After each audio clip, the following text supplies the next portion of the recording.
তো আপনারাও এইভাবে ঝটপট বানিয়ে ফেলুন।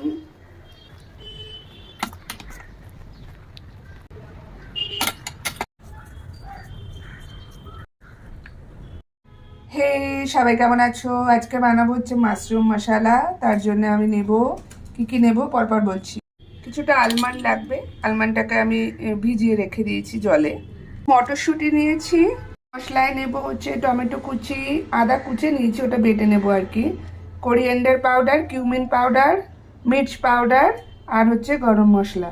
একটু তিল লাগবে, কাঁচা লঙ্কা, একটু মিষ্টি।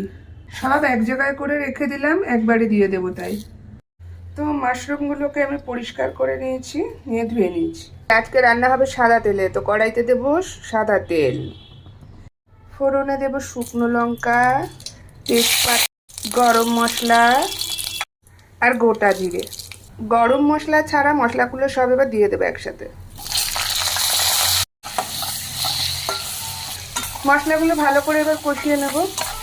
আদা আর গরম মশলা বাটা এখনই দিয়ে দেবো, ভালো করে কষাবো। এবার দিয়ে দেবো মটরশুঁটিগুলো।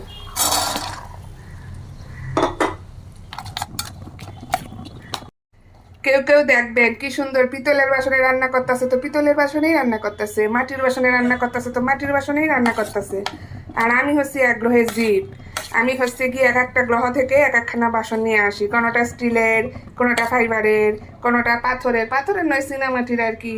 তো কোনোটা হচ্ছে গিয়ে কাচের, যেইটা হাতের গোড়ায় পাই সেইটা। মানে অত ঢং করার টাইম নাই, এটাই বলতে চাইতেছি আর কি। মশলা কষে রেডি, এবার দেবো মাশরুম।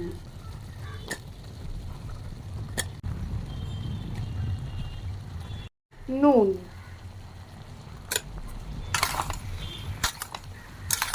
এবার একটু ছেড়ে দেবো হালকা একটু জল দিয়ে 4-5 মিনিটের জন্য। বলছি তিলগুলোকে একটু শুকনো ভেজে নেব, অল্প একটু জল দেব। ধনে পাতা, আলমন্ড পেস্ট,